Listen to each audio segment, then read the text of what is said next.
ನಮಸ್ಕಾರ. ಇವತ್ತಿನ ವಿಡಿಯೋ ನಿಮಗೆ ಸ್ವಲ್ಪ ಕನ್ಫ್ಯೂಸಿಂಗ್ ಅಂತ ಅನಿಸ್ಬೋದು. ಒಬ್ಬೊಬ್ರು ಒಂದೊಂದ್ ತರ ಹೇಳ್ತಾರೆ ಅಂತ ಅನಿಸ್ಬೋದು. ಆ ಕಾರಣಕ್ಕೆ ನಾನು ನಿಮ್ಮ ಕನ್ಫ್ಯೂಷನ್ ತೆಗಿಲಿಕ್ಕೆ ಅಂತಾನೆ ಈ ವಿಡಿಯೋ ಮಾಡ್ತಾ ಇದ್ದೇನೆ.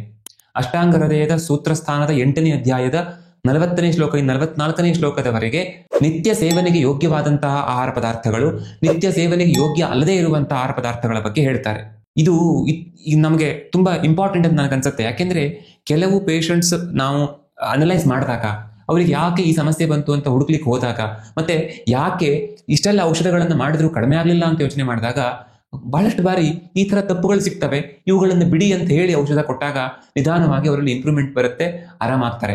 ಅಥವಾ ಬಹಳಷ್ಟು ಬಾರಿ ಈ ತರ ತಪ್ಪುಗಳನ್ನು, ಅಂದ್ರೆ ನಿತ್ಯ ಸೇವನೆಗೆ ಯೋಗ್ಯ ಅಲ್ಲದೆ ಇರುವಂತಹ ಆಹಾರ ಪದಾರ್ಥಗಳನ್ನ ಅವರು ನಿತ್ಯ ಸೇವನೆ ಮಾಡಿರೋ ಕಾರಣದಿಂದ ಬಂದಿರೋ ಸಮಸ್ಯೆಗೆ ಆ ಯಾವ ಆಹಾರ ಪದಾರ್ಥವನ್ನ ನಿತ್ಯ ಸೇವನೆ ಮಾಡಿದ್ರೋ ಅದಕ್ಕೆ ವಿರುದ್ಧವಾದಂತಹ ರೀತಿಯಲ್ಲಿ ಕೆಲಸ ಮಾಡುವಂತ ಔಷಧವನ್ನ ಕೊಟ್ಟಾಗ ಬೇಗ ಗುಣ ಆಗುತ್ತೆ ಅಂತ.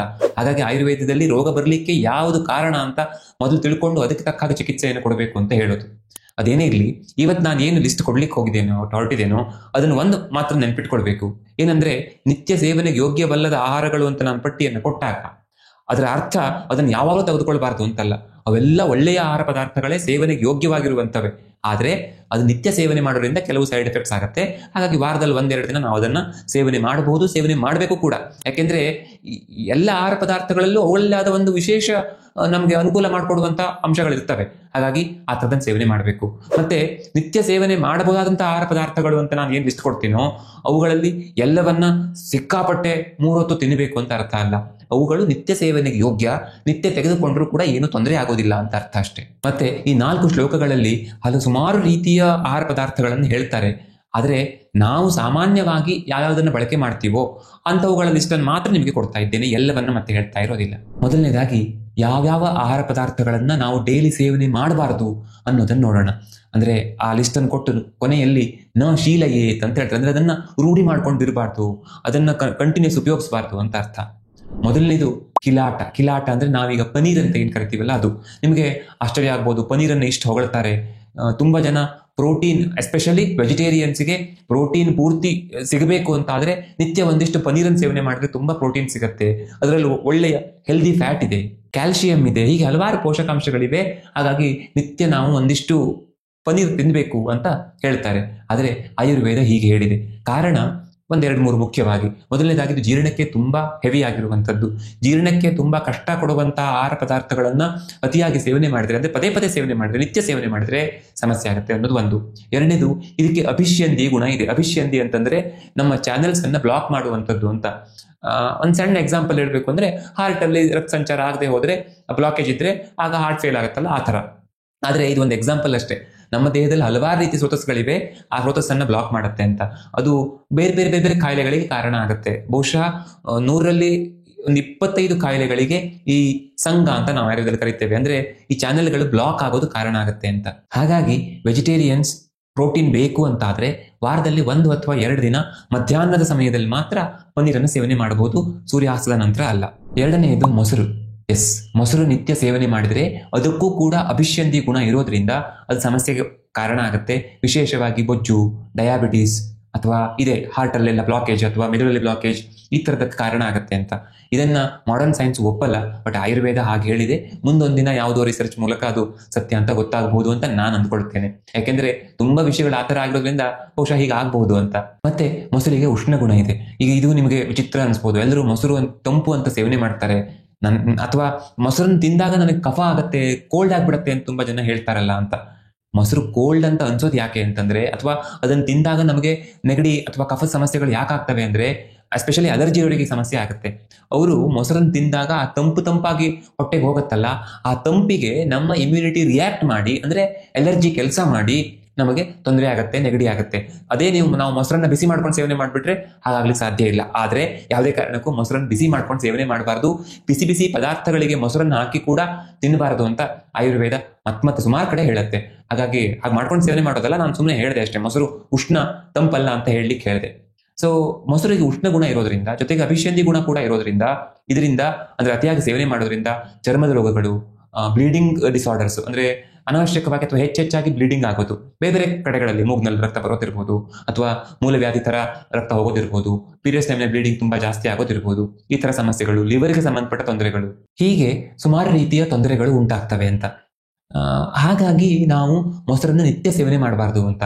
ಹಿಂದೆಲ್ಲ ನಮ್ಮ ಹಳ್ಳಿಗಳಲ್ಲಿ ವಾರಕ್ಕೆ ಒಂದು ದಿನ ಮೊಸರನ್ನ ಕಡಿದೇನೆ, ಮಜ್ಜಿಗೆ ಮಾಡ್ದೇನೆ, ಅದನ್ನ ದೇವರಿಗೆ ನೈವೇದ್ಯ ಮಾಡಿ ಆ ಮೊಸರನ್ನ ಎಲ್ಲರೂ ಊಟ ಮಾಡ್ತಿದ್ರು ಮಧ್ಯಾಹ್ನದ ಸಮಯದಲ್ಲಿ. ರಾತ್ರಿ ಮೊಸರು ತಿನ್ನಬಾರ್ದು ಅಂತ ಆಯುರ್ವೇದ ಹೇಳುತ್ತೆ. ಸೊ ಮಧ್ಯಾಹ್ನ ಸಮಯದಲ್ಲಿ ಊಟ ಮಾಡ್ತಿದ್ರು.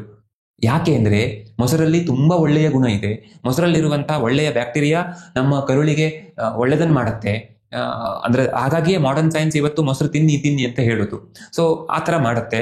ಹಾಗಾಗಿ ಈ ಬೆಣ್ಣೆ ಕಡೆದು, ಅಂದ್ರೆ ಮೊಸರನ್ನ ಕಡೆದು ಬೆಣ್ಣೆ ತೆಗೆದು ತುಪ್ಪ ಮಾಡುವ ಆಸೆಯ ಕಾರಣದಿಂದಾಗಿ ಮೊಸರನ್ನ ಪ್ರತಿದಿನ ಕಳೆದು ಬಿಟ್ರೆ ತಿಂದೇ ಹೋದ್ರೆ ಅನ್ನುವ ಕಾರಣಕ್ಕೆ ಈ ಪದ್ಧತಿಯನ್ನು ಇಟ್ಟಿದ್ದಾರೆ. ಮತ್ತೆ ಮೊಸರು ವಾರಕ್ಕೆ ಒಂದಿನವೋ 2 ದಿನವೋ ಮಾತ್ರ ಒಳ್ಳೆಯದು ಅನ್ನೋ ಕಾರಣಕ್ಕೂ ಕೂಡ ಈ ಪದ್ಧತಿ ಇದ್ದಿರಬಹುದು. ಈಗ ಯಾರು ಅದನ್ನು ವಿಶೇಷವಾಗಿ ಫಾಲೋ ಮಾಡ್ತಾ ಇಲ್ಲ, ಎಲ್ಲೋ 1000ಕ್ಕೆ ಒಂದು ಮನೆಯಲ್ಲಿ ಮಾತ್ರ ಇದ್ದಿರಬಹುದು. ಬಟ್ ಆ ಪದ್ಧತಿ ಹಿಂದೆ ಇಲ್ಲೆಲ್ಲ ಈ ನಮ್ಮ ಭಾಗಗಳೆಲ್ಲ ಕಡೆ ಇತ್ತು. ಸೊ ಮತ್ತೆ ಆಯುರ್ವೇದದಲ್ಲಿ ಮೊಸರನ್ನ ಸೇವನೆ ಬಗ್ಗೆ ಹೇಳುವಾಗ ಮೊಸರನ್ನ ನೆಲ್ಲಿಕಾಯಿ ಅಥವಾ ತುಪ್ಪ, ಸಕ್ಕರೆ, ಹೆಸರುಬೇಳೆ ಈ ತರದ ಕೆಲವು ದ್ರವ್ಯಗಳು ಇಲ್ಲದೇನೆ ಮೊಸರನ್ನು ಒಂದನ್ನೇ ಸೇವನೆ ಮಾಡಬಾರ್ದು ಅಂತ ಹೇಳ್ತಾರೆ. ಬಹುಶಃ ಇದಕ್ಕೆ ಕೂಡ ಅದೇ ಕಾರಣ ಇರ್ಬೋದು. ಏನಂದ್ರೆ ಮೊಸರಿಗಿರುವಂತ ಉಷ್ಣ ಗುಣವನ್ನ ಈ ಏನೇನು ನಾನು ಹೇಳಿದ್ನಲ್ಲ, ತುಪ್ಪ ಅಥವಾ ಸಕ್ಕರೆ ಅಂದ್ರೆ ಒಳ್ಳೆಯ ಸಕ್ಕರೆ, ನಿಜವಾದ ಸಕ್ಕರೆಗೆ ಆಕ್ಚುಲಿ ತಂಪು ಗುಣ ಇದೆ. ಹಾಗಾಗಿ ಅಥವಾ ನೆಲ್ಲಿಕಾಯಿ, ಹೆಸರುಬೇಳೆ ಇವೆಲ್ಲ ಅವುಗಳ ಆ ತಂಪು ಗುಣದ ಕಾರಣದಿಂದ ಅದು ಅನುಕೂಲ ಆಗುತ್ತೆ ಅಂತಿರ್ಬೋದು. ಆದರೆ ಒಂದು ಉಷ್ಣ ಗುಣದ ಪದಾರ್ಥವನ್ನ ಹೇಳ್ತಾರೆ, ಅದು ಜೇನುತುಪ್ಪ. ಅದು ಜೇನುತುಪ್ಪ ಅಭಿಷ್ಯಂದಿ ಅಂದ್ರೆ ಈ ಸ್ರೋತಸ್ ಚಾನೆಲ್ಸ್ ಅನ್ನ ಬ್ಲಾಕ್ ಮಾಡೋದಕ್ಕೆ ವಿರುದ್ಧವಾಗಿ ತುಂಬಾ ಚೆನ್ನಾಗಿ ಕೆಲಸ ಮಾಡುತ್ತೆ. ಬ್ಲಾಕೇಜ್ ಅನ್ನ ಕ್ಲಿಯರ್ ಮಾಡ್ಲಿಕ್ಕೆ ಜೇನುತುಪ್ಪ ತುಂಬಾ ಒಳ್ಳೇದು. ಆ ಕಾರಣ ಇದ್ದಿರಬಹುದು. ಮತ್ತೆ ಆಯುರ್ವೇದದಲ್ಲಿ ಮೊಸರನ್ನ ಬಿಸಿ ಮಾಡಿ ಸೇವನೆ ಮಾಡಬಾರ್ದು ಅಂತ ಹೇಳಲಿಕ್ಕೆ ಇದು ಒಂದು ಕಾರಣ ಇರ್ಬೋದಾ ಅಂತ ಅನ್ಸುತ್ತೆ ನಂಗೆ. ಏನಂದ್ರೆ ಮೊಸರಲ್ಲಿರುವಂತಹ ಒಳ್ಳೆಯ ಬ್ಯಾಕ್ಟೀರಿಯಾಗಳು ಸತ್ತು ಹೋಗ್ತವೆ ಅನ್ನೋದು ಕಾರಣ ಇದ್ದಿರಬಹುದು. ಅದು ಏನೇ ಇರಲಿ, ಒಟ್ಟಲ್ಲಿ ನಾವು ಮೊಸರನ್ನು ಸೇವನೆ ಮಾಡಬೇಕು. ಆದರೆ ವಾರಕ್ಕೆ 1-2 ದಿನ ಮಾತ್ರ, ಮಧ್ಯಾಹ್ನದ ಸಮಯದಲ್ಲಿ ಮಾತ್ರ ನಾವು, ಅಥವಾ ಬೆಳಿಗ್ಗೆ ಸಮಯದಲ್ಲಿ ಮಾತ್ರ ಸೇವನೆ ಮಾಡಬಹುದು. ಅದು ಬಿಸಿ ಮಾಡದೇನೆ, ಬಿಸಿಯಾಗಿರುವಂಥ ಪದಾರ್ಥಗಳ ಜೊತೆಗೆ ಸೇರಿಸ್ಕೊಳ್ದೇನೆ ಹಾಗೆ ಸೇವನೆ ಮಾಡಿದ್ರೆ ತುಂಬಾ ಒಳ್ಳೇದು. 3ನೇದು ಶುಕ್ತ ಅಂತ ಹೇಳ್ತಾರೆ. ಶುಕ್ತ ಅಂತಂದ್ರೆ ಹುಳಿಯಾಗಿ ಫರ್ಮೆಂಟ್ ಮಾಡಿರುವಂತಹ ಆಹಾರ ಪದಾರ್ಥಗಳು. ಅಂದ್ರೆ ನಿತ್ಯ ಉದ್ದಿನ ದೋಸೆ, ಇಡ್ಲಿ ಹೀಗೆ ಹುಳಿ ಬಂದಿರುತ್ತಲ್ಲ, ಅಂಥವನ್ನ ನಿತ್ಯವೂ ಅತಿಯಾಗಿ ಬಳಕೆ ಮಾಡಬಾರ್ದು ಅಂತ. ಆದರೆ ಇದರಲ್ಲಿಯೂ ಕೂಡ ತುಂಬಾ ಒಳ್ಳೆಯ ಅಂಶಗಳಿವೆ. ವಿಶೇಷವಾಗಿ ಇದರಲ್ಲಿ ನಮಗೆ ಬೇಕಾದ ಪ್ರೋಬಯೋಟಿಕ್ ಸಿಗುತ್ತೆ ಅಂತ ಹೇಳ್ತಾರೆ. ಹಾಗಾಗಿ ನಾವು ಅದನ್ನು ಸೇವನೆ ಮಾಡಬಹುದು. ವಾರದಲ್ಲಿ 2-3 ದಿನ ಸೇವನೆ ಮಾಡಬಹುದು. ಅದು ಕೂಡ ದೋಸೆ ಅಥವಾ ಇಡ್ಲಿ ಮಾಡುವಾಗ ಅನಿವಾರ್ಯವಾಗಿ ಉದ್ದನ್ನು ಹಾಕಬೇಕಾಗಬಹುದು. ಆದರೆ ದೋಸೆಯನ್ನು ತಯಾರು ಮಾಡುವಾಗ ಒಂದು ದಿನ ಮಂಗಳೂರು ಸೌತೆಕಾಯಿ, ಇನ್ನೊಂದು ದಿನ ಸೌತೆಕಾಯಿ, ಇನ್ನೊಂದು ದಿನ ನೀರು ದೋಸೆ ಅಥವಾ ಮೆಂತೆ ಹಾಕಿ ಈ ತರ ದೋಸೆಗಳನ್ನು ಮಾಡಿದಾಗ ಸ್ವಲ್ಪ ಮಟ್ಟಿಗೆ ಈ ದೋಷವನ್ನ ಕಡಿಮೆ ಮಾಡಬಹುದು. 4ನೇದು ಉದ್ದಿನ ಗುಣಗಳನ್ನ ಎಕ್ಸ್ಪ್ಲೇನ್ ಮಾಡಿ ಮುಗಿಸ್ಲಿಕ್ಕೆ ಸಾಧ್ಯ ಇಲ್ಲ. ಅಷ್ಟು ಒಳ್ಳೆಯ ಗುಣಗಳು ಉದ್ದಿನಲ್ಲಿವೆ. ಆಕ್ಚುಲಿ ವಿಶೇಷವಾಗಿ ಸಸ್ಯಾಹಾರಿಗಳಿಗೆ ಅದು ಮಾಂಸಕ್ಕೆ ಸಮಾನವಾದಂತಹ ಆಹಾರ ಪದಾರ್ಥ ಆಗಿರೋದ್ರಿಂದ ಸೇವನೆ ಮಾಡಿದ್ರೆ ಅನುಕೂಲ ಆಗುತ್ತೆ ಅಂತ ಆಯುರ್ವೇದ ಹೇಳುತ್ತೆ. ಯಾಕೆ ಅಂದ್ರೆ ಈ ಮಾಂಸ ಸೇವನೆ ಮಾಡದೇ ಇರುವ ಕಾರಣದಿಂದಾಗಿ ದೇಹಕ್ಕೆ ಒಳ್ಳೆಯ ಪ್ರೋಟೀನ್ ಸಿಗದೆ ಹೋದ್ರೆ ಅದು ಉದ್ದಿನ ಕಾರಣ ಸಿಗುತ್ತೆ. ಮತ್ತೆ ಮಾಂಸಖಂಡಗಳು ಚೆನ್ನಾಗಿ ಬೆಳೆಯಲಿಕ್ಕೆ ಅನುಕೂಲ ಆಗುತ್ತೆ. ಎಲ್ಲ ಧಾತುಗಳಿಗೆ ಪುಷ್ಟಿಯನ್ನ ಕೊಡುತ್ತೆ. ಇವನ್ ಪುಂಸ್ತ್ವಂ ಕರಂ ಅಂತ ಕೂಡ ಹೇಳಿದ್ದಾರೆ. ಅಂದ್ರೆ ಸಂತಾನೋತ್ಪತ್ತಿ ಚೆನ್ನಾಗಿ ಆಗ್ಲಿಕ್ಕೆ, ಅದಕ್ಕಿಂತ ಹೆಚ್ಚಾಗಿ ವಿಶೇಷವಾಗಿ ಅಂದ್ರೆ ಈ ಸ್ಪರ್ಮ್ ಅಥವಾ ಓವಮಿನ ಕ್ವಾಲಿಟಿ ಚೆನ್ನಾಗಿ ಇಂಪ್ರೂವ್ ಆಗ್ಲಿಕ್ಕೂ ಕೂಡ ಹೆಲ್ಪ್ ಆಗುತ್ತೆ ಅಂತ. ಜೊತೆಗೆ ಇದು ಬಲವನ್ನ ಕೊಡುತ್ತೆ, ವಾತದೋಷವನ್ನು ಶಮನ ಮಾಡುತ್ತೆ. ಹೀಗೆ ತುಂಬಾ ಒಳ್ಳೊಳ್ಳೆಯ ಗುಣಗಳಿವೆ. ಆದರೆ ಇಲ್ಲಿ ಒಂದು ಸಮಸ್ಯೆ ಏನು ಅಂತಂದ್ರೆ ಇದು ಜೀರ್ಣಕ್ಕೆ ತುಂಬಾ ಹೆವಿ, ಅಗ್ನಿಮಾಂದ್ಯಕ್ಕೆ ಕಾರಣ ಆಗುತ್ತೆ ಅಂತ. ಅಂದ್ರೆ ಇಲ್ಲಿ ನಾವು ಅರ್ಥ ಮಾಡ್ಕೊಳ್ಬೇಕು, ನಾವು ಇಲ್ಲಿವರೆಗೆ ಏನೇನು ಹೇಳಿದೀವಲ್ಲ ಅವುಗಳನ್ನೆಲ್ಲ ನಿತ್ಯ ಸೇವನೆ ಬೇಡ ಅಂತ ಯಾಕೆ ಹೇಳಿದ್ರು ಅಂತಂದ್ರೆ, ಇವುಗಳನ್ನ ನಿತ್ಯ ಸೇವನೆ ಮಾಡಿದಾಗ ವಿಶೇಷವಾಗಿ ಅಗ್ನಿಮಾಂದ್ಯ ಆಗುತ್ತೆ. ಅಗ್ನಿಮಾಂದ್ಯ ಆದಾಗ ಅದು ಎಲ್ಲ ರೋಗಗಳಿಗೆ ಕಾರಣ ಆಗುತ್ತೆ. ಹಾಗಾಗಿ ಬೇಡ ಅಂತ. ಆ ಕಾಲದಲ್ಲಿ ಸಾಮಾನ್ಯವಾಗಿ ಎಲ್ಲರೂ, ರಾಜನಿಂದ ಹಿಡಿದು ಸೇವಕನವರೆಗೆ ಎಲ್ಲರೂ ದೈಹಿಕ ಶ್ರಮವನ್ನು ಚೆನ್ನಾಗಿ ಮಾಡ್ತಿದ್ರು. ರಾಜ ಕೂಡ ಕುಸ್ತಿಯನ್ನು ಮಾಡ್ತಿದ್ದ, ಮಾಡ್ತಲ್ಲಿ ಆಯುರ್ವೇದದಲ್ಲಿ ಅದನ್ನು ಹೇಳ್ತಾರೆ. ಈ ಕಾಲದಲ್ಲಿ ರಾಜ ಕುಸ್ತಿಯನ್ನು ಮಾಡಬೇಕು, ಇದು ಮಾಡಬೇಕು ಅಂತ.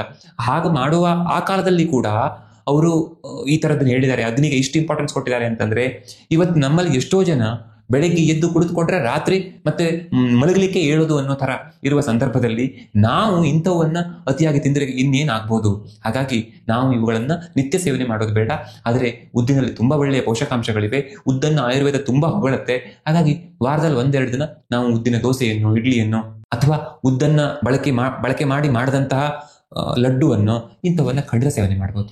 ಇನ್ನು 5ನೇದು ನಿಷ್ಪಾವ, ಅಂದ್ರೆ ಅವರೇಕಾಯಿ, ಫ್ಲಾಟ್ ಬೀನ್ಸ್ ಅಂತ ಹೇಳ್ತಾರಲ್ಲ ಅದು. ಇದನ್ನ ಅತಿಯಾಗಿ ಸೇವನೆ ಮಾಡಿದ್ರೆ ಆಗ ವಾತ ದೋಷ ಜಾಸ್ತಿ ಆಗುತ್ತೆ, ದೇಹದಲ್ಲಿ ರೂಕ್ಷತೆ ಉಂಟಾಗುತ್ತೆ. ಹಾಗಾಗಿ ಇದನ್ನು ಕೂಡ ಆ ಸೀಸನ್ ಅಂತ ನಿತ್ಯ ಅವರೆಕಾಯಿ ಸಾರು ಮಾಡೋದು, ಅವರೆಕಾಯಿಯನ್ನು ಬಳಕೆ ಮಾಡೋದು ಮಾಡಿದಾಗ ಸುಮಾರು ಸಮಸ್ಯೆಗಳನ್ನ ಅನುಭವಿಸಿ ನಮ್ಮ ಹತ್ರ ಪೇಷಂಟ್ಸ್ ಬರೋದನ್ನು ನೋಡ್ತೇವೆ.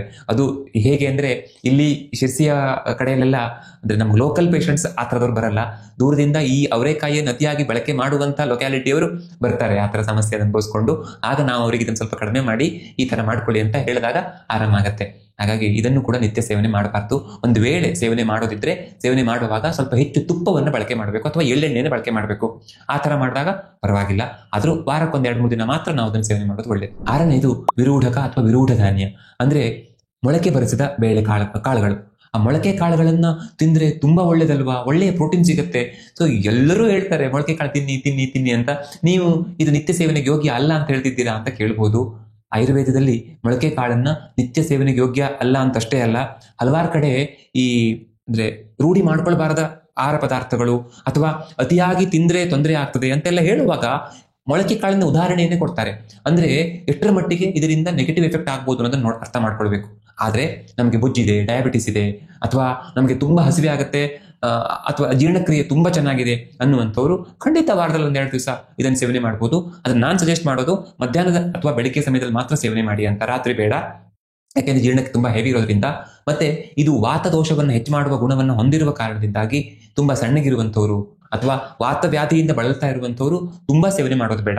ಮೊಳಕೆ ಕಾಳು ಕೂಡ ಒಳ್ಳೆಯದೇ, ಆಯುರ್ವೇದದಲ್ಲಿ ತಿನ್ನಬಾರದು ಅಂತ ಎಲ್ಲೂ ಹೇಳಲಿಲ್ಲ. ಆದ್ರೆ ಅತಿಯಾಗಿ ಬೇಡ, ನಿತ್ಯ ಬೇಡ ಅಂತ ಆಯುರ್ವೇದ ಹೇಳುತ್ತಷ್ಟೇ. ಒಂದು ವೇಳೆ ನಿಮಗೆ ಸ್ವಲ್ಪ ಜಾಸ್ತಿ ತಿನ್ಬೇಕು ಅನ್ಸಿದ್ರೆ ಅದನ್ನ ಬೇಯಿಸಿಕೊಂಡು ಸೇವನೆ ಮಾಡೋದು ಒಳ್ಳೆಯದು. ಮತ್ತೆ ಮೊಳಕೆ ಕಾಳುಗಳನ್ನು ಸೇವನೆ ಮಾಡುವಾಗ ಸ್ವಲ್ಪ ಹೆಚ್ಚು ತುಪ್ಪ ಅಥವಾ ಎಣ್ಣೆಯನ್ನು ಸೇವನೆ ಮಾಡಿದ್ರೆ ಆಗ ವಾತದೋಷ ಜಾಸ್ತಿ ಆಗೋದಾಗ್ಲಿ ಅಥವಾ ರೂಕ್ಷತೆ ಜಾಸ್ತಿ ಆಗೋದಾಗ್ಲಿ ಆಗೋದಿಲ್ಲ. ಇನ್ನು ಮುಂದಿನ ಶ್ಲೋಕ ಶೀಲಯೇತ್ ಅಂತ ಸ್ಟಾರ್ಟ್ ಆಗತ್ತೆ. ಅಂದ್ರೆ ಇವುಗಳನ್ನು ರೂಢಿ ಮಾಡ್ಕೊಳ್ಳಿ, ನಿತ್ಯ ಸೇವನೆ ಮಾಡಬಹುದು ಅಂತ. ಅವುಗಳಲ್ಲಿ ಮೊದಲನೇದು ಶಾಲಿಧಾನ್ಯ, ಅಂದ್ರೆ ಅಕ್ಕಿ. ಅದರಲ್ಲೂ ಈ 60 ದಿನಗಳಲ್ಲಿ ಬೆಳೆಯುವಂಥ ಷಷ್ಟಿಕ ಶಾಲಿ ಆದರೆ ತುಂಬಾ ಒಳ್ಳೆಯದು. ಅದು ಸಿಗೋದು ಸ್ವಲ್ಪ ಕಷ್ಟ. ನಾವು ಅಕ್ಕಿಯನ್ನ ಸಾಧ್ಯವಾದಷ್ಟು ವಿಷ ಹಾಕದೆ ಬೆಳೆದಿರುವಂಥ ಜಾಗದಲ್ಲಿ ತೆಗೆದುಕೊಳ್ಳಲಿಕ್ಕೆ ಸಾಧ್ಯ ಇದ್ರೆ, ಹುಡುಕಿ ಅಂಥವರಿಂದ ಖರೀದಿ ಮಾಡ್ಲಿಕ್ಕೆ ಸಾಧ್ಯ ಇದ್ರೆ ಖರೀದಿ ಮಾಡ್ಕೊಂಡು ಬಳಕೆ ಮಾಡಬಹುದು. ಮತ್ತೆ ಎಷ್ಟಾಗತ್ತೋ ಅಷ್ಟು ಕಡಿಮೆ ಪಾಲಿಶ್ ಮಾಡ್ಕೊಂಡು ಸೇವನೆ ಮಾಡಬೇಕು. ಪಾಲಿಶ್ ಮಾಡದೆ ಹೋದ್ರೆ ತುಂಬಾ ಒಳ್ಳೆಯದು. ಇದನ್ನ ಊಟ ಮಾಡ್ಲಿಕ್ಕೆ ಪ್ರಾರಂಭದಲ್ಲಿ ತುಂಬಾ ಕಷ್ಟ ಅನ್ಸ್ಬೋದು, ಹೋಗ್ತಾ ಹೋಗ್ತಾ ಇದೇ ರುಚಿ ಅನ್ಸುತ್ತೆ. ಮತ್ತೆ ಈ ಪಾಲಿಶ್ ಮಾಡದೇ ಇರೋ ಅಕ್ಕಿಯನ್ನ ಕುಕ್ಕರಲ್ಲಿ ಅನ್ನ ಮಾಡಿದ್ರೆ ಊಟ ಮಾಡೋದು ತುಂಬಾ ಕಷ್ಟ. ಹಾಗಾಗಿ ಅದನ್ನ ಬೇಯಿಸಿ ಬಸಿದು ಊಟ ಮಾಡೋದು ಒಳ್ಳೆಯದು. ಬಸಿದಾಗ ಪೋಷಕಾಂಶಗಳೆಲ್ಲ ಹೊರಟೋಗ್ತವೆ ಅಂತ ನಾವು ಅಂದ್ಕೊಂಡ್ರೆ ತಪ್ಪು. ನಮಗೆ ಬೇಡದೇ ಇರುವಂತ ಕೆಲವು ಆರ್ಸೆನಿಕ್ನಂತಹ ದೋಷಗಳು ಹೋಗ್ತವೆ. ಹಾಗಾಗಿ ಏನೂ ತೊಂದರೆ ಇಲ್ಲ, ಅದನ್ನ ಸೇವನೆ ಮಾಡಬಹುದು. ಮತ್ತೆ ನಾನು ನೋಡಿದ್ದೇನೆ ಹಳ್ಳಿಗಳಲ್ಲಿ ಕೆಲವೊಮ್ಮೆ ಆ ತರ ಬಸಿದ ಇದಿರುತ್ತಲ್ಲ, ಅದು ನಿತ್ಯ ತೆಗೆದುಕೊಳ್ತಿರ್ಲಿಲ್ಲ, ಅಪರೂಪಕ್ಕೊಮ್ಮೆ ಅದನ್ನ ಜ್ಯೂಸ್ ತರ ಮಾಡ್ಕೊಂಡು, ಸೂಪ್ ತರ ಮಾಡ್ಕೊಂಡು, ಜ್ಯೂಸ್ ಅನ್ನೋದಕ್ಕಿಂತ ಸೂಪ್ ತರ ಮಾಡ್ಕೊಂಡು ಸೇವನೆ ಮಾಡ್ತಾರೆ. ರುಚಿಯಾಗಿರುತ್ತೆ. ಆ ತರ ಕೂಡ ಮಾಡಬಹುದು. 2ನೇದು ಗೋಧೂಮ, ಅಂದ್ರೆ ಗೋಧಿ. ಗೋಧಿ ಅಂದ್ರೆ ಈಗ ನಾವು ತರ್ತಿರುವಂತ ಗೋಧಿ ಅಲ್ಲ, ಜವೆ ಗೋಧಿಯನ್ನ ಬಳಕೆ ಮಾಡೋದು ಒಳ್ಳೆಯದು. ಅಥವಾ ಇಂಡಿಯನ್ ವೀಟ್ ಅಂತ ಸಿಗುತ್ತೆ. ಗೋಧಿಯ ಬಗ್ಗೆ ಯಾಕೆ ಈ ಗೋಧಿ ನಮಗೆ ತೊಂದರೆ ಮಾಡುತ್ತೆ, ಯಾಕೆ ಗೋಧಿ ಒಳ್ಳೇದಲ್ಲ, ಆಯುರ್ವೇದದಲ್ಲಿ ಗೋಧಿ ತಂಪು ಅಂತ ಹೇಳ್ತಾರೆ, ಆದ್ರೆ ಇದನ್ನ ತಗೊಂಡಾಗ ಯಾಕೆ ಉಷ್ಣ ಆಗುತ್ತೆ, ಈಗ ಮಾಮೂಲಿ ಗೋಧಿ ಅಂತ ತಿಂದಾಗ ಯಾಕೆ ನಮ್ಮ ಕರುಳಲ್ಲಿ ಸಮಸ್ಯೆ ಆಗುತ್ತೆ, ಆಮಶಂಕರಿಗೆ ಹೆಚ್ಚಾಗುತ್ತೆ, ಮೂಲವಾದಂಥ ಸಮಸ್ಯೆಗಳಿಗೆ ಹೆಚ್ಚಾಗುತ್ತೆ ಅನ್ನೋದ್ರ ಬಗ್ಗೆ ಆಲ್ರೆಡಿ ಹೇಳಿದ್ದೇನೆ. ಹಾಗಾಗಿ ಮತ್ತದ್ರ ಬಗ್ಗೆ ಹೇಳಲ್ಲ. ನಾವು ಜವೆ ಗೋಧಿ ಅಂತಂದು ಬಳಕೆ ಮಾಡಬಹುದು. 3ನೇದು ಜಾಂಗಲ ಮಾಂಸ, ಅಂದ್ರೆ ಮಾಂಸಾಹಾರಿಗಳು ನಿತ್ಯ ಮಾಂಸ ಸೇವನೆ ಮಾಡೋದಾಗಿದ್ರೆ ಯಾವ ಥರದ ಮಾಂಸವನ್ನು ಹೇಳ್ತಾರೆ ಅಂತಂದ್ರೆ ಈ ಬಯಲು ಸೀಮೆ ಅಥವಾ ಮರಳುಗಾಡಲ್ಲಿ ಹೆಚ್ಚಾಗಿ ಇರುವಂತಹ ಪ್ರಾಣಿಗಳು. ಒಂದು ಬೆಸ್ಟ್ ಉದಾಹರಣೆ ಅಂದ್ರೆ ಆಡಿನ ಮಾಂಸವನ್ನು ಸೇವನೆ ಮಾಡಬಹುದು. ಆದರೆ ಬೆಟ್ಟಗಳಲ್ಲಿ ಇರುವಂತಹ ಅಥವಾ ಈ ಶಿರ್ಸಿ ಅಂಥ ವಾತಾವರಣದಲ್ಲಿ, ಅಂದ್ರೆ ಫುಲ್ ಬೆಟ್ಟ, ನೀರು ಇಂಥವುಗಳು ಹೆಚ್ಚಿರುವಂತಹ ವಾತಾವರಣದಲ್ಲಿ ಸಿಗುವಂತಹ ಪ್ರಾಣಿಗಳ ಮಾಂಸಾಹಾರ ಸರಿಯಲ್ಲ. ಅಂದ್ರೆ ಬೆಸ್ಟ್ ಎಕ್ಸಾಂಪಲ್ ಅಂದ್ರೆ ಹಂದಿ, ಈ ತರ ಅಂದ್ರೆ ಪೋರ್ಕ್ ಅಂತೆಲ್ಲ ಹೇಳ್ತಾರಲ್ಲ, ಅಂತಹ ಮಾಂಸಾಹಾರಗಳ ಸೇವನೆ ಪದೇ ಪದೇ ಮಾಡಬಾರ್ದು. ಆದ್ರೆ ಈ ನಾವು ಕೆಲವು ಪೇಷಂಟ್ಸ್ಗೆ ಹೇಳ್ತೇವೆ ಮೀಟ್ ಸೂಪ್, ಅಂದ್ರೆ ಆಡಿಂದು ಏನು ಕಾಲ್ ಸೂಪ್ ಅಂತ ಹೇಳ್ತಾರೆ. ಸೊ ಅದನ್ನ ಬೇಕಿದ್ರೆ ನೀವು ತೆಗೆದುಕೊಳ್ಳಿ, ಅದರಿಂದ ನಿಮಗೆ ಆರೋಗ್ಯಕ್ಕೆ ಅನುಕೂಲ ಆಗುತ್ತೆ. ಬೇರೆ ಯಾವುದೇ ನಾನ್ ವೆಜ್ ತೆಗೆದುಕೊಳ್ಬೇಡಿ, ಈ ಥರದಲ್ಲೇ ನಾವು ಹೇಳೋದಿರುತ್ತೆ. ಆಯುರ್ವೇದ ಕೂಡ ಹಾಗೆ ಹೇಳುತ್ತೆ. 4ನೇದು ನೆಲ್ಲಿಕಾಯಿ. ನೆಲ್ಲಿಕಾಯಿ ಬಗ್ಗೆ ಮತ್ತೇನು ಹೇಳೋದಿದೆ. ನೆಲ್ಲಿಕಾಯಿ ತುಂಬಾ ಒಳ್ಳೆಯದು, ಸದಾಪಥ್ಯ, ನಿತ್ಯ ಸೇವನೆಗೆ ಯೋಗ್ಯವಾಗಿರೋದು ಅಂತ ಅವ್ರು ಮತ್ತೆ ಹೇಳ್ತಾರೆ. ಜೊತೆಗೆ ವಾತ ಪಿತ್ತ ಕಫ 3 ದೋಷಗಳನ್ನ ಕಂಟ್ರೋಲ್ ಮಾಡುವಂಥದ್ದು. ತಿಂದಾಗ ಸ್ವಲ್ಪ ದೇಹ ಒಂಥರ ಡ್ರೈ ಆಗುತ್ತೆ ಅನ್ನೋದು ಬಿಟ್ರೆ ತುಂಬಾ ತುಂಬಾ ಒಳ್ಳೇದು. ಆ ಥರ ಆಯ್ತು, ನಾವು ಸ್ವಲ್ಪ ತುಪ್ಪವನ್ನು ಹೆಚ್ಚು ಬಳಕೆ ಮಾಡಿದ್ರೆ ಆಯ್ತು. ಸೇಬು ಹಣ್ಣಲ್ಲ, ನಿತ್ಯ ಒಂದು ನೆಲ್ಲಿಕಾಯಿ ತಿಂದ್ರೆ ಡಾಕ್ಟರ್ನ ದೂರ ಇಡಬಹುದು ಅಂತ. ಹಾಗೆ ನಾವು ಪ್ರತಿನಿತ್ಯ ಒಂದು ನೆಲ್ಲಿಕಾಯಿ ತಿನ್ನೋ ರೂಢಿಯನ್ನು ಮಾಡ್ಕೊಳ್ಳೋಣ. 5ನೇದು ಒಣದ್ರಾಕ್ಷಿ, ಅಂದ್ರೆ ಮೃದ್ವೀಕ ಅಂತ ಆಯುರ್ವೇದದಲ್ಲಿ ಕರೀತಾರೆ. ಅಂದ್ರೆ ಒಣಗಿರುವಂಥ ದ್ರಾಕ್ಷಿ ಅಂತ ಅರ್ಥ. ಇದನ್ನ ನಿತ್ಯ ಸೇವನೆ ಮಾಡ್ಬೋದು, ತುಂಬಾ ತುಂಬಾ ಒಳ್ಳೇದು. ಇದ್ರ ಬಗ್ಗೆ ಕೂಡ ನಾನು ವಿಡಿಯೋ ಮಾಡಿದ್ದೆ. ಎಷ್ಟು ಒಳ್ಳೆಯದು ಅಂತಂದ್ರೆ ಇದರಿಂದ ಎಲ್ಲ ರೀತಿಯಲ್ಲೂ ನಮ್ಮ ಆರೋಗ್ಯ ಹೆಚ್ಚಾಗುತ್ತೆ. ಅನ್ಫಾರ್ಚುನೇಟ್ಲಿ ಈಗ ನಮ್ಮ ಬಹಳಷ್ಟು ಬಾರಿ ಇದನ್ನ ಕೆಮಿಕಲಿ ಪ್ರೊಸೆಸ್ಡ್ ಅಥವಾ ಕೆಮಿಕಲಿ ಡ್ರೈಡ್ ಅಂತ ಸಿಗತ್ತೆ ಅಂತ ಹೇಳ್ತಾರೆ. ನಂಗೆ ಗೊತ್ತಿಲ್ಲ, ಅದನ್ನ ಬೆಳೆಯೋರು ಕೇಳಿದ್ರೆ ಗೊತ್ತಾಗಬೇಕು. ಆದರೆ ನಾನು ತುಂಬಾ ಜನ ಬೆಳೆಯೋರ ಹತ್ರ ಕೇಳಿದ್ದೇನೆ, ನಿಮ್ಮ ಊರಲ್ಲಿ ಎಲ್ಲಾದರೂ ವಿಷ ಹಾಕದೇ ಇರುವಂತಹ, ಕೆಮಿಕಲ್ ಸ್ಪ್ರೇ ಮಾಡಿರುವಂತಹ ದ್ರಾಕ್ಷಿ ಹಣ್ಣು ಸಿಗತ್ತಾ ಅಂತ. ಆದ್ರೆ ಅವರು ಇಲ್ಲ, ಸಾಧ್ಯವೇ ಇಲ್ಲ ಅಂತ ನನಗೆಲ್ಲರೂ ಹಾಗೆ ಹೇಳಿದ್ರು. ಹಾಗಾಗಿ ಯಾಕೋ ಅದು ಡೌಟ್ ಅಂತ ಅನ್ಸತ್ತೆ ಸಿಗೋದು. ಅಟ್ಲೀಸ್ಟ್ ನಾವೇನ್ ಮಾಡ್ಬೋದು ಅಂದ್ರೆ, ಒಂದು ಈ ಅಮೆಝಾನ್ ಅಂತ ಕಡೆಗಳಲ್ಲಿ ಈ ಸನ್ ಡ್ರೈಡ್ ರೆಸಿನ್ಸ್ ಅಂತ ಸಿಗತ್ತೆ, ಅವುಗಳನ್ನು ಖರೀದಿ ಮಾಡ್ಬೋದು. ನಾವು ನಂಬಿ ಖರೀದಿ ಮಾಡೋದು, ಗೊತ್ತಿಲ್ಲ ಅದರಲ್ಲೂ ಕೂಡ ಮೋಸ ಆಗುತ್ತೆ ಏನೋ ಅಂತ. ಇನ್ನೊಂದು ಏನ್ ಮಾಡ್ಬೋದು ಅಂದ್ರೆ, ಒಳ್ಳೆ ಕ್ವಾಲಿಟಿಯ ಹಸಿ ದ್ರಾಕ್ಷಿ ಸಿಗತ್ತಲ್ಲ, ಅದು ಸಿಕ್ಕ ಆ ಪೀರಿಯಡ್ ಅಲ್ಲಿ ಅದನ್ನು ತಗೊಂಡು ಅದನ್ನು ನಾವು ಒಣಗಿಸ್ಕೊಳ್ಬೇಕು. ಸಾಮಾನ್ಯವಾಗಿ ನಾವು ಬಿಸಿಲಲ್ಲಿ ಅಷ್ಟು ಸ್ಟ್ರಾಂಗ್ ಬಿಸಿಲಿದ್ರೆ ಪರವಾಗಿಲ್ಲ, ಶಿರ್ಸಿಯ ಬಿಸಿಲಿಗೋ ಬೆಂಗಳೂರಿನ ಬಿಸಿಲಿಗೋ ಅದು ಒಣಗಲಿಕ್ಕೆ ಸಾಧ್ಯ ಇಲ್ಲ. ಅಂತ ಸಂದರ್ಭದಲ್ಲಿ ಅದನ್ನ ಇಡ್ಲಿ ಬೇಯಿಸ್ತೀವಲ್ಲ, ಆ ತರ ಉಗಿಯಲ್ಲಿ ಒಂದು ಸ್ವಲ್ಪ ಹೊತ್ತು ಬೇಯಿಸಿ ಅದನ್ನ ಒಣಗಿಸ್ಕೊಳ್ಬೇಕು. ಆ ತರ ಮಾಡ್ಕೊಂಡು ನಾವು ಅದನ್ನ ಸೇವನೆ ಮಾಡ್ಬೋದು. ಆರನೇದು ಮುದ್ಗ ಅಂದ್ರೆ ಹೆಸರು ಬೇಳೆ. ನಾವು ನಿತ್ಯ ಸಾಂಬಾರ್ ಮಾಡುವಾಗ ತೊಗರಿ ಬೇಳೆಯನ್ನು ಬಳಕೆ ಮಾಡೋ ಬದಲು ಹೆಸರು ಬೇಳೆಯನ್ನು ಬಳಕೆ ಮಾಡಬೇಕು. ಯಾಕೆ ಅಂದ್ರೆ ಹೆಸರು ಬೇಳೆ ಜೀರ್ಣಕ್ಕೆ ತುಂಬಾ ಲಘುವಾಗಿರುವಂಥದ್ದು, ಸುಲಭವಾಗಿ ಜೀರ್ಣ ಆಗೋ ಕಾರಣದಿಂದಾಗಿ ದೇಹದಲ್ಲಿ ಯಾವುದೇ ರೀತಿಯ ನೆಗೆಟಿವ್ ಎಫೆಕ್ಟ್ ಆಗೋದಿಲ್ಲ ಅಂತ. ಆದ್ರೆ ಹೆಸರು ಬೇಳೆ ಅತಿ ಆದರೆ ವಾತದೋಷವನ್ನು ಹೆಚ್ಚು ಮಾಡುತ್ತೆ. ಹಾಗಾಗಿ ಹೆಸರು ಬೇಳೆಯನ್ನು ಬಳಕೆ ಮಾಡುವಾಗ ಸ್ವಲ್ಪ ತುಪ್ಪ ಎಣ್ಣೆಯನ್ನು ಹೆಚ್ಚು ಬಳಕೆ ಮಾಡಿದ್ರೆ ಒಳ್ಳೆಯದು. ತೊಗರಿ ಬೇಳೆಯನ್ನ ಅಥವಾ ಇನ್ಯಾವುದೇ ಬೇಳೆಗಳನ್ನ ಕಾಳುಗಳನ್ನ ಬಳಕೆ ಮಾಡಬಾರ್ದು ಅಂತ ಖಂಡಿತ ಅಲ್ಲ. ವೆರೈಟಿ ಬೇಕೇ ಬೇಕು. ಯಾಕೆಂದ್ರೆ ಒಂದೇ ಬೇಳೆ ಅಥವಾ ಒಂದೇ ಕಾಳನ್ನು ನಾವು ಸೇವನೆ ಮಾಡಿದ್ರೆ ಆಗ ನಮಗೆ ಆ ಒಂದೇ ತರದ ಪ್ರೋಟೀನ್ ಸಿಗುತ್ತೆ. ಹಾಗಾಗಿ ಎಲ್ಲ ರೀತಿಯ ಬೇಳೆ ಕಾಳುಗಳನ್ನು ಬಳಕೆ ಮಾಡಬೇಕು. ಅದು ನಿತ್ಯ ಸೇವನೆಗೆ ಯೋಗ್ಯ ಆಗಿರೋದು ಹೆಸರು ಬೇಳೆ ಅಂತ. ಸೊ ತೊಗರಿ ಬೇಳೆಯನ್ನು ಕೂಡ ಬಳಕೆ ಮಾಡೋಣ. ವಾರದಲ್ಲಿ 1-2 ದಿವಸ, ಮ್ಯಾಕ್ಸಿಮಮ್ 3 ದಿವಸ ಮಾತ್ರ. ಏಳನೆಯದು ಶರ್ಕರ ಅಂದ್ರೆ ಸಕ್ಕರೆ. ಸಕ್ಕರೆಯನ್ನು ನಿತ್ಯ ಸೇವನೆ ಮಾಡಬೇಕು ಅಂತ ನೀವು ಹೇಳ್ತಿದ್ದೀರಲ್ಲ ಅಂತ ನಿಮ್ಗೆ ಆಶ್ಚರ್ಯ ಆಗ್ಬೋದು. ಆಯುರ್ವೇದದಲ್ಲಿ ಹಾಗೆ ಹೇಳಿದ್ದಾರೆ. ಯಾಕೆಂದ್ರೆ ಆಗ ಆ ಕಾಲದಲ್ಲಿ ಸಕ್ಕರೆ ಅಮೃತ ಆಗಿತ್ತು, ಈಗ ವಿಷ ಆಗಿದೆ. ಹಾಗಾಗಿ ನಮಗೆ ನಿಜವಾದ ನ್ಯಾಚುರಲ್ ಸಕ್ಕರೆ ಸಿಕ್ಕರೆ ಅದನ್ನು ನಾವು ನಿತ್ಯ ಬಳಕೆ ಮಾಡಬಹುದು. ಆಕ್ಚುಲಿ ಆಯುರ್ವೇದದ ಪ್ರಕಾರ ನಾವು ಬೆಲ್ಲಕ್ಕಿಂತ ಸಕ್ಕರೆಯನ್ನು ಹೆಚ್ಚು ಸೇವನೆ ಮಾಡಬೇಕು. ಬೆಲ್ಲಕ್ಕಿಂತ ಸಕ್ಕರೆ ಒಳ್ಳೆಯದು. ಆದರೆ ಈಗ ನಾವು ಅಂಗಡಿಗಳಲ್ಲಿ ತೆಗೆದುಕೊಳ್ಳುವಂಥ ಮಾಮೂಲಿ ಸಕ್ಕರೆ ಖಂಡಿತ ಅಲ್ಲ.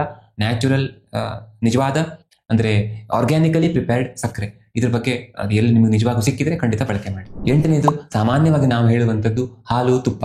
ತುಪ್ಪ ತುಂಬಾ ಒಳ್ಳೇದು, ಎಲ್ಲ ತಿನ್ನಬೇಕು, ಎಲ್ಲರೂ ಅದನ್ನು ಒಪ್ಕೊಳ್ತಾರೆ. ಓಕೆ, ತುಪ್ಪದ ಬಗ್ಗೆ ಯಾವ ತಲೆ ಬಿಸಿ ಇಲ್ಲ. ಆದ್ರೆ ಹಾಲನ್ನ ತುಂಬಾ ಜನ ಈಗ ದ್ವೇಷ ಮಾಡ್ತಾ ಇದ್ದಾರೆ. ಹಾಲಿನಿಂದ ಹಲವಾರು ಕಾಯಿಲೆಗಳು ಬರ್ತವೆ. ಹಾಲು ಬಿಡೋದ್ರಿಂದ ದೇಹದಲ್ಲಿ ಎಷ್ಟೋ ಅನುಕೂಲಗಳಾಗ್ತವೆ, ಅಥವಾ ನಮಗೆ ಅನುಕೂಲಗಳಾಗಿವೆ ಅಂತ ತುಂಬಾ ಜನ ಹೇಳ್ಕೊಂಡಿದ್ದಾರೆ. ಹಾಗಾದ್ರೆ ಇದು ಯಾಕೆ, ಹೇಗೆ ಅಂತ ನಮಗೆ ಅನಿಸ್ಬೋದು. ಬಹುಶಃ ಹಾಲು, ಈ ಆಕಳು ಹುಲ್ಲನ್ನ ಮೆಂದ್ರೆ, ಯಾವುದೇ ರೀತಿಯ ನಾವು ಹಾಲು ಚೆನ್ನಾಗಿ ಬರಬೇಕು ಅಂತ ಎಕ್ಸ್ಟರ್ನಲ್ ಏನು ಕೊಡದೆ ಹೋದ್ರೆ, ಅಥವಾ ಹಾಲನ್ನ ಕರೆದು ತಂದು ಟ್ರೆಡಿಷನಲಿ ಹೇಗೆ ಬಳಕೆ ಮಾಡ್ತಿದ್ರಲ್ಲ ಆ ತರ ಬಳಕೆ ಮಾಡಿದ್ರೆ ಅಮೃತ. ಆದ್ರೆ ಇವತ್ತು ನಾವು ಬಳಕೆ ಮಾಡ್ತಿರುವಂತಹ ಹಾಲು ಪ್ಯಾಕೆಟ್ ಅಲ್ಲಿ ಬರುತ್ತೆ, ಇಡೀ ರಾಜ್ಯದಲ್ಲಿ ಕಲೆಕ್ಟ್ ಮಾಡ್ತಾರೆ. ಯಾರು ಯಾವ ತರ ಹಾಲನ್ನ ಪ್ರೊಡ್ಯೂಸ್ ಮಾಡ್ತಿದ್ದಾರೆ ಅಂತ ನಮಗೆ ಗೊತ್ತಿಲ್ಲ. ಬಹುಶಃ ಎಲ್ಲಿಯೋ ಅದು ವಿಷ ಕಲಬೆರಕೆ ಹಾಗೆ, ಅಂದ್ರೆ ಹಾಲು ಕರೆದ ನಂತರ ವಿಷ ಹಾಕ್ತಾರೆ ಅಂತ ಖಂಡಿತ ಹೇಳಲ್ಲ. ಬಟ್ ನಮಗ್ ಅಂದ್ರೆ ರೈತರಿಗೆ ಗೊತ್ತಿಲ್ಲದೇನೆ ಅವರು ಆಕಳಿಗೆ ತಿನ್ನಿಸುವ ಆಹಾರದಲ್ಲಿ ವಿಷವಿದ್ದು ಸಮಸ್ಯೆ ಆಗ್ತಾ ಇದ್ದಿರಬಹುದೇನೋ. ಮತ್ತೆ ಕೆಲವೊಬ್ರು ಹೇಳ್ತಾರೆ, ಸತ್ಯವೋ ಸುಳ್ಳವು ನನಗೆ ಗೊತ್ತಿಲ್ಲ, ಏನಂದ್ರೆ ಕೆಲವು ಇಂಜೆಕ್ಷನ್ಸ್ ಕೊಟ್ಟು, ಹಾರ್ಮೋನಲ್ ಇಂಜೆಕ್ಷನ್ಸ್ ಕೊಟ್ಟು ಹಾಲನ್ನು ಹೆಚ್ಚೆಚ್ಚು ಉತ್ಪತ್ತಿ ಮಾಡಿ ಅದನ್ನ ಕರೀತಾರೆ ಅಂತ. ನಾನೆಲ್ಲೂ ನೋಡಿಲ್ಲ. ಬಟ್ ಆ ಥರ ಇದ್ದು ಅವುಗಳಿಂದ ಸಮಸ್ಯೆ ಆಗ್ತಿದೆಯೋ ಗೊತ್ತಿಲ್ಲ. ಇಲ್ಲ ಅಂದ್ರೆ ಆಯುರ್ವೇದ ಎಲ್ಲಿಯೂ ಕೂಡ ಹಾಲು ಕೆಟ್ಟದ್ದು ಅನ್ನೋ ತರ ಹೇಳಲಿಲ್ಲ, ಅಥವಾ ವಯಸ್ಸಾದ್ಮೇಲೆ ಹಾಲು ಜೀರ್ಣ ಆಗಲ್ಲ ಅಂತ ಕೂಡ ಹೇಳಲಿಲ್ಲ. ನಂಗೆ ಯಾಕೋ ಇದು ಇವತ್ತು ನಾವು ತಗೊಳ್ತಿರುವಂತ ಹಾಲು ಈ ಸಕ್ಕರೆ ತರನೇ ಕೆಟ್ಟದಾಗಿರ್ಬೋದು. ಆದ್ರೆ ನಿಜವಾಗಿಯೂ ನಾವು ಸರಿಯಾದ ರೀತಿಯಲ್ಲಿ ಮಾಡ್ಕೊಂಡು ಸೇವನೆ ಮಾಡಿದ್ರೆ ಹಾಲು ಒಳ್ಳೇದು ಅಂತಾನೆ ಅನ್ಸುತ್ತೆ. 10ನೇದು ದಾಳಿಂಬೆ ಹಣ್ಣು. ದಾಳಿಂಬೆ ಹಣ್ಣು ಅದು ಕೂಡ ಸಮಸ್ಯೆನೆ. ತುಂಬಾ ಜನ ಹೇಳ್ತಾರೆ ಅದಕ್ಕೆ ತುಂಬಾ ವಿಷ ಹಾಕಿ ಬೆಳೀತಾರೆ ಅಂತ. ಬಟ್ ಪರವಾಗಿಲ್ಲ, ನಾವು ವಿಷವನ್ನು ತಿನ್ನೋದೇ ಇಲ್ಲ ಅಂದ್ರೆ ಸಾಧ್ಯ ಇಲ್ವಲ್ಲ. ಹಾಗಾಗಿ ಅಟ್ಲೀಸ್ಟ್ ಹಣ್ಣನ್ನ ಕೊಯ್ದು ಅದಕ್ಕೇನು ಇಂಜೆಕ್ಷನ್ ಚುಚ್ಚೋದಿಲ್ಲ. ಹಾಗಾಗಿ ನಾವು ಅಂತಹ ಹಣ್ಣುಗಳನ್ನ ಸೇವನೆ ಮಾಡಬಹುದು. ಎಲ್ಲ ಹಣ್ಣು ಸೇವನೆ ಮಾಡ್ಲಿಕ್ಕೆ ಒಳ್ಳೇದು. ಆದ್ರೆ ಆಯುರ್ವೇದ ಹೇಳುವ ಕಾರಣದಿಂದಾಗಿ ನಾವು ದಾಳಿಂಬೆ ಹಣ್ಣನ್ನು ಸ್ವಲ್ಪ ಹೆಚ್ಚು ಸೇವನೆ ಮಾಡಿದ್ರೆ ಇನ್ನೂ ಒಳ್ಳೇದು. ತುಂಬಾ ದಿನಗಳಿಂದ ಈ ವಿಷಯವನ್ನು ಹೇಳಬೇಕು ಅಂತ ನಾನು ಅನ್ಕೊಳ್ತಾ ಇದ್ದೆ. ಇವತ್ತು ಈ ವಿಷಯ ಹೇಳಿದ್ದೇನೆ. ನಿಮಗೆ ಈ ವಿಡಿಯೋದ ಬಗ್ಗೆ ಏನನ್ಸುತ್ತೆ ಅಂತ ಕಮೆಂಟ್ ಮಾಡಿ ತಿಳಿಸಿ. ಮುಂದಿನ ವಿಡಿಯೋದಲ್ಲಿ ಮತ್ತೆ ಸಿಗೋಣ. ಧನ್ಯವಾದ.